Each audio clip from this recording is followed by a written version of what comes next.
et bienvenue à tous pour un nouvel épisode d'Impact au féminin. Je suis très heureuse de vous retrouver aujourd'hui pour ce nouvel épisode où on va parler de comment tu peux accompagner tes clients en fonction de leur type en design humain. Alors si tu es par exemple thérapeute, que tu es dans le tarot, dans l'astrologie ou que tu es naturopathe et que tu veux intégrer le human design avec ta pratique, clairement cet épisode est pour toi. Et aussi si tu veux vivre d'une activité en design humain, j'avais vraiment envie de partager ces points-là en fonction de chaque type, du générateur, du projecteur, du manifesteur, du réflecteur, pour pouvoir te donner des pistes d'accompagnement avec les personnes que tu suis au jour d'aujourd'hui, hein.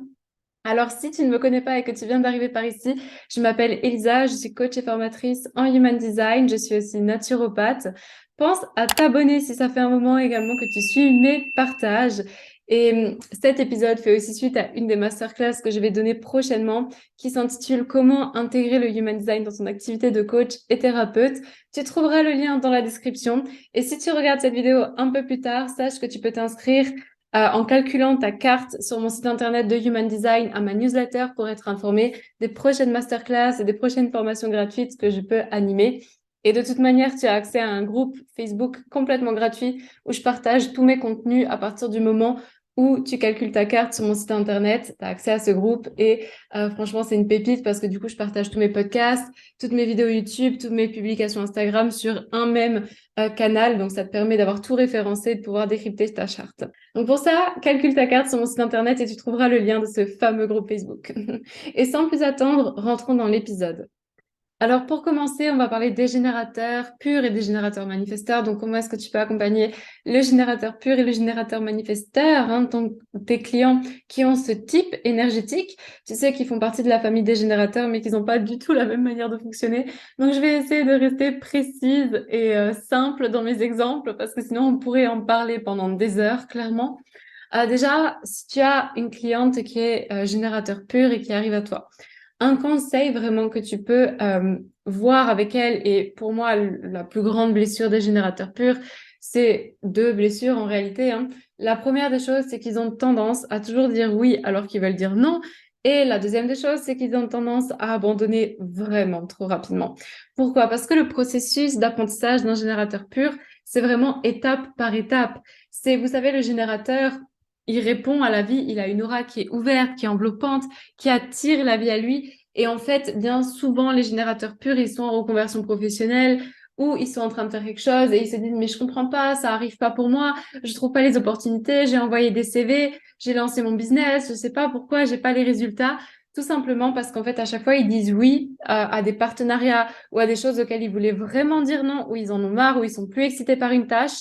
Et en fait, c'est un peu comme si vous imaginez qu'aujourd'hui, vous voulez partir en vacances et vous avez une valise de vêtements, hein, et vous remplissez votre valise à fond, quoi. Et du coup, quand vous arrivez sur votre lieu de vacances, ben, vous avez même plus de place pour acheter des nouveaux vêtements, pour vous faire plaisir, etc.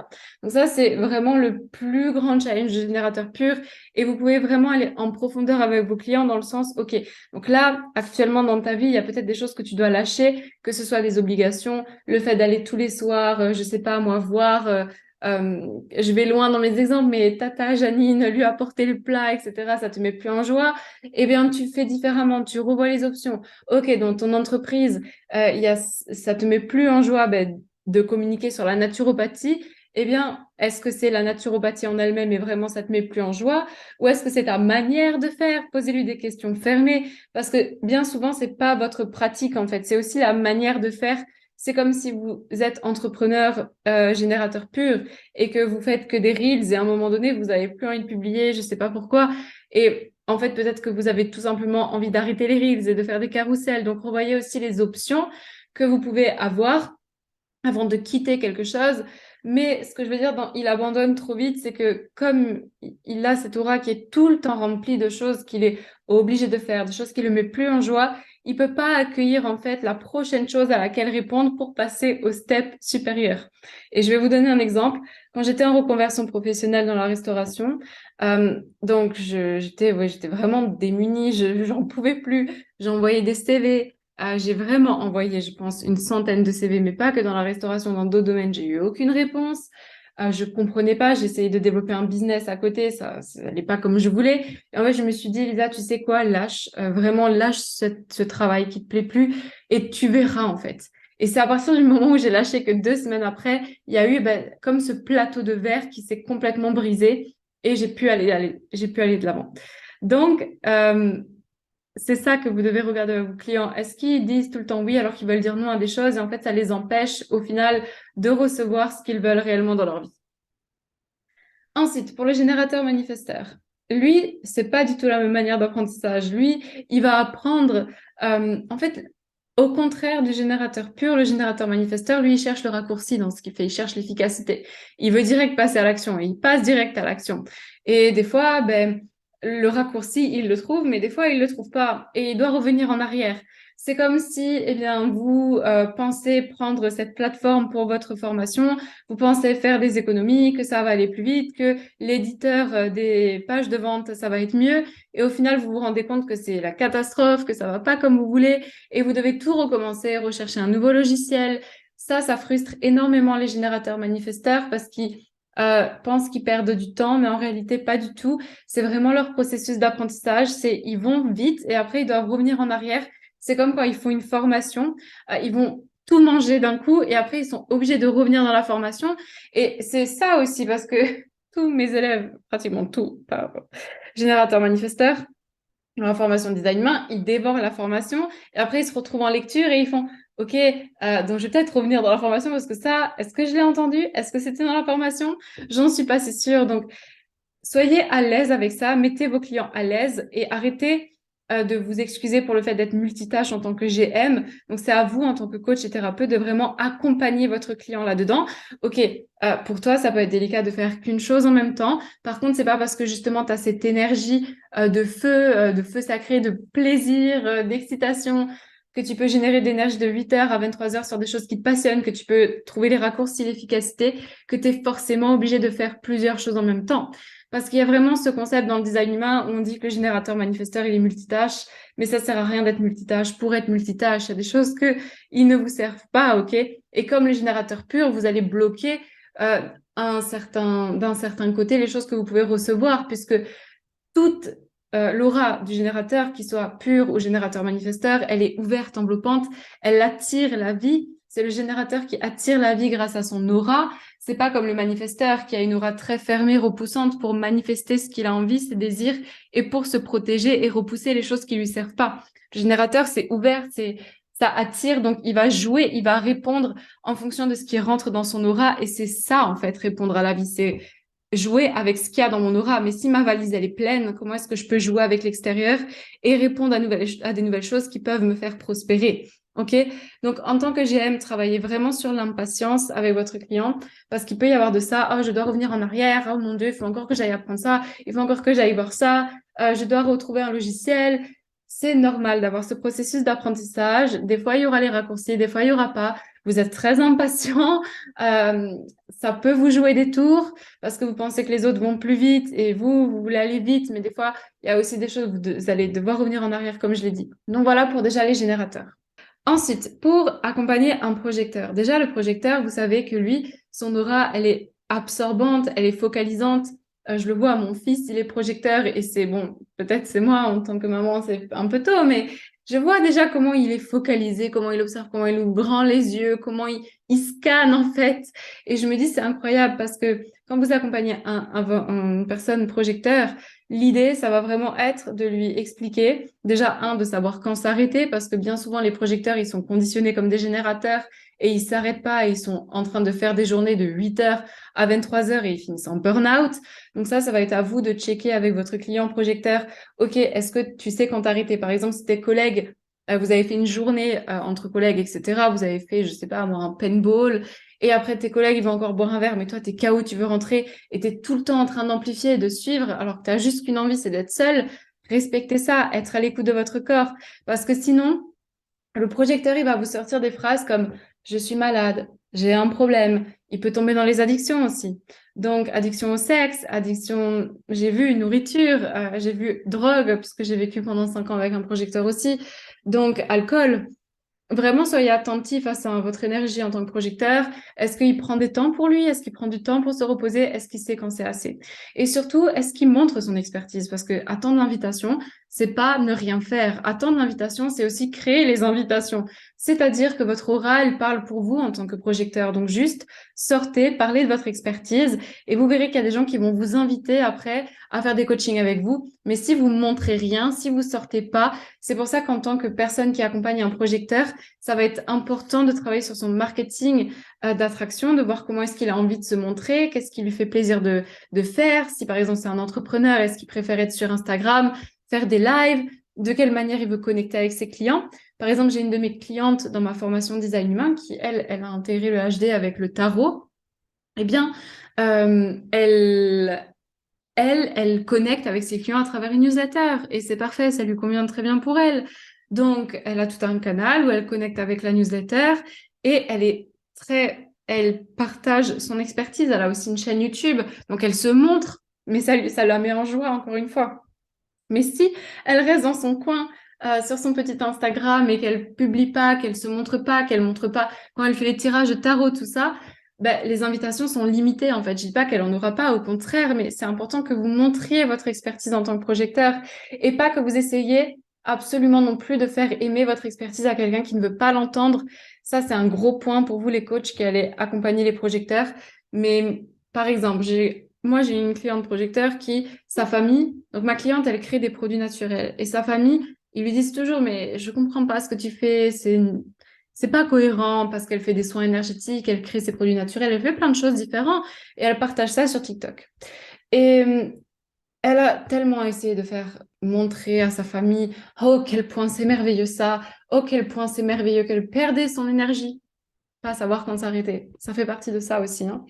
Et par contre, sur TikTok, elle est vite montée à 100 000 abonnés, quoi. Donc, parce que juste elle partageait. Donc ça, c'est pour le projecteur. Ensuite, pour le manifesteur, alors c'est hyper important que vous leur appreniez à vous informer, mais aussi que vous-même vous les informiez. C'est vrai que le manifesteur, c'est dingue parce que la société, elle nous conditionne à tous agir comme des manifesteurs, c'est-à-dire prendre des initiatives tout le temps, être dans l'action. Et je dis pas que le manifesteur, il doit tout le temps être dans l'action, mais on nous pousse à ça au final. On nous pousse pas à répondre à la vie, à aussi, voilà, tout ce que j'explique en fait avec le concept du design humain. Sauf le manifesteur. Le manifesteur, lui, il fait trop peur, donc il faut garder le contrôle sur lui. Et du coup, le manifesteur, il est hyper conditionné. Il agit comme un générateur. Il est tout le temps en train de demander la permission. Il a l'impression de devoir attendre une confirmation extérieure, alors que c'est le seul type énergétique qui en a pas besoin. Ça vient vraiment de lui, c'est vraiment une impulsion interne qu'il a. Donc, il a plutôt intérêt à être connecté à son corps pour comprendre les désirs. Après, on peut aller plus loin avec l'autorité intérieure, mais déjà, le manifesteur en lui-même, est-ce qu'il est connecté à son corps? Est-ce qu'il met en place ses désirs? Est-ce qu'il cherche les confirmations extérieures? Est-ce qu'il a peur du rejet quand il va informer? Est-ce qu'il est en train de mentir? Parce que oui, un manifesteur qui est conditionné, il va se retrouver à mentir parce que il a peur carrément de dire à son entourage, ouais, ben, je vais aller tourner ma formation, tu vois, parce que si je dis ça, ben, qu'est-ce qu'on va me dire? Et c'est là aussi où va rentrer en jeu cette aura fermée et repoussante, où votre aura, elle ne laisse pas rentrer tout le monde. Si des fois vous êtes têtu sur certains conseils, déjà, quand vous accompagnez un manifesteur, il faut savoir que tous les conseils, va pas les recevoir, parce que son aura, elle fait bloc, en fait. Et on dit que le manifesteur, il a une aura fermée et repoussante, justement, pour qu'il puisse prendre l'initiative. Et c'est un peu, moi, je vois toujours le manifesteur comme quelqu'un qui prend une lampe torche, qui marche dans la forêt noire et qui montre le chemin à tout le monde. Mais il a besoin de prendre l'initiative, de prendre le chemin et de montrer le chemin aux autres. Sinon, il n'y a pas de chemin. Donc, il a beaucoup d'impact aussi et il ne le voit pas, son impact.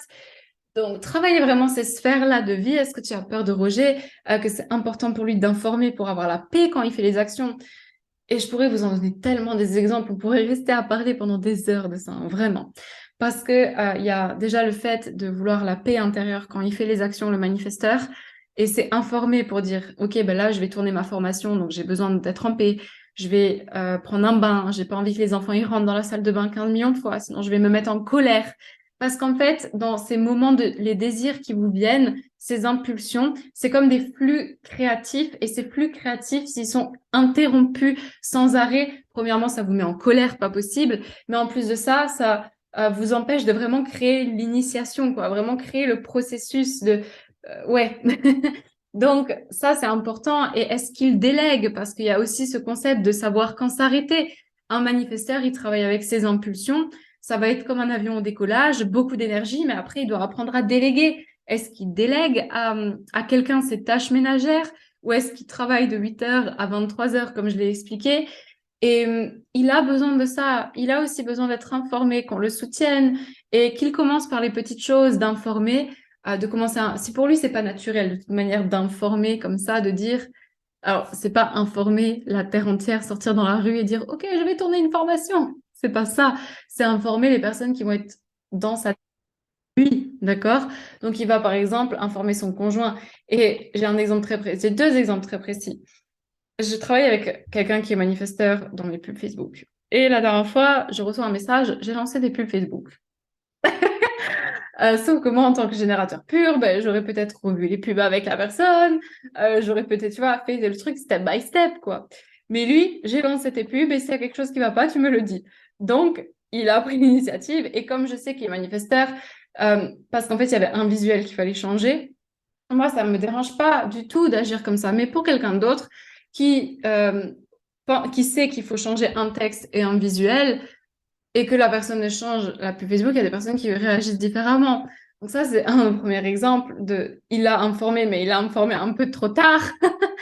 Et parce qu'il est manifesteur splénique, justement. Donc le splénique, il est très spontané et il y a de la difficulté avec l'information. En fait, ça peut être plus challengeant. C'est pas forcément le cas, mais ça peut. Et aussi, le manifesteur, on a du mal à savoir ce que vous voulez, en fait. Comme il y a cette aura repoussante et fermée, on peut souvent vous cataloguer de calme, de timide ou de froid. Et ça peut arriver à votre client. Donc, il n'est pas calme, timide ou froid. Mais lui, à force qu'on lui répète souvent ça, il peut prendre l'opinion des autres et le croire. Et du coup, rester dans son petit coin et ne pas bouger. OK? Donc, regardez ces sphères de vie parce que mon deuxième exemple, c'est la femme manifesteur qui dit je dois toujours prendre les initiatives, je ne comprends pas, c'est toujours à moi de faire le premier pas. Oui, mais ton aura repoussante et fermée, elle, c'est comme si en fait la personne en face, elle savait pas non plus qu'est-ce que t'attendais. C'est comme j'avais fait un post pour la Saint-Valentin et j'avais dit, ben voilà, le manifesteur, en fait, c'est dur pour le conjoint du manifesteur de savoir ce qu'il veut à la Saint-Valentin parce que il y a ce truc, cette aura qui est là et on peut pas deviner. Donc, c'est important de nous le dire, tout simplement. Donc voilà pour le manifesteur et les différentes pistes à avoir avec vos clients à ce niveau-là. Et pour le réflecteur, alors le réflecteur, moi j'ai beaucoup de clientes réflecteurs, c'est vraiment qu'elles apprennent à embrasser le changement, mais surtout qu'elles se libèrent avec cette idée d'être une personne fake. Je vous assure que les réflecteurs, ils pensent que ce sont des personnes fake parce que ils sont tellement caméléons, ils peuvent très bien parler avec un groupe de personnes hyper bohèmes, hippies, comme avec des personnes hyper business, élégants, enfin. Vous voyez ce que je veux dire, mais vraiment des catégories de personnes complètement différentes, qui n'ont pas du tout les mêmes valeurs, qui n'ont pas du tout les mêmes manières de penser. Et le réflecteur, il peut souvent penser qu'il est un fake comme ça, hein. Mais surtout, au moment où vous allez l'accompagner, ça va être de vous assurer qu'il est dans un endroit qu'il aime, où il se sent bien, parce que ça, c'est la clé pour le réflecteur, pour qu'il puisse prendre ses décisions et pour qu'il puisse aussi accueillir vos conseils et ce que vous êtes en train de lui dire. Donc, aidez-le à vraiment accepter le changement, sa manière d'être tellement, de pouvoir amplifier son entourage, en fait. Et le réflecteur, c'est comme on dit souvent qu'il reflète son entourage, mais du coup, il a l'impression que qui il est, lui, quand plus personne n'est autour. Il faut vraiment qu'il comprenne il a sa propre personnalité. C'est comme quand vous regardez dans un miroir, quand vous partez, ben, le miroir, il est toujours là. Donc, le réflecteur en soi, même quand il n'y a plus des personnes autour de lui, il est toujours là, il a toujours sa personnalité. C'est juste que vraiment de l'accompagner à qu'est-ce qui m'appartient, qu'est-ce qui m'appartient pas, et est-ce que je suis dans un endroit où je me sens bien? Parce que si je suis dans un endroit où je me sens pas bien, ça peut être ma maison, l'endroit où je vis, l'endroit où je travaille, l'endroit où je suis assise. Il suffit que je sois réflecteur et qu'en fait, j'aurais préféré tourner ma vidéo de l'autre côté. Ça va être complètement différent l'expérience que je vais avoir avec vous, parce qu'il a le centre G non défini. Et, et il a besoin de se respecter. Ça peut être même une place au restaurant. Si il va s'asseoir et qu'il se sent pas bien, qu'il change. Et juste de pas demander la permission pour changer ou autre, et d'avoir des personnes de confiance aussi à qui il peut parler, à qui il peut entendre le son de sa voix. Vous pouvez l'accompagner sur ça et lui faire prendre ses décisions quand il est seul, quand il est dans un endroit qu'il aime. Et surtout de faire les séances de thérapie quand il est seul. Comme ça, il pourra vraiment être connecté à sa vérité à lui et ne pas le presser dans sa prise de décision non plus ou de le mettre sous pression tout le temps. Ça peut être challengeant pour un réflecteur. Donc voilà, donc ça, c'était différents points que j'avais vraiment envie de vous partager par rapport à chaque type. Encore une fois, c'est ce qu'on va voir plus en profondeur dans la masterclass, mais je voulais vraiment vous laisser un épisode de podcast là-dessus. Et, et voilà. Donc, pensez à me faire vos retours d'expérience, peu importe la plateforme que vous utilisez, pensez à vous abonner et à noter le podcast. Vous savez que ça soutient vraiment mon travail. Et vous pouvez aussi, si vous écoutez du coup le podcast sur YouTube, à me partager vos expériences en commentaire si vous vous êtes reconnu dans une situation ou s'il y a quelque chose qui a fait énormément sens pour vous à travers tout ce que j'ai pu dire. Je suis toujours ravie d'échanger avec vous. Et sur ce, on se retrouve très prochainement pour un nouvel épisode d'Impact au féminin.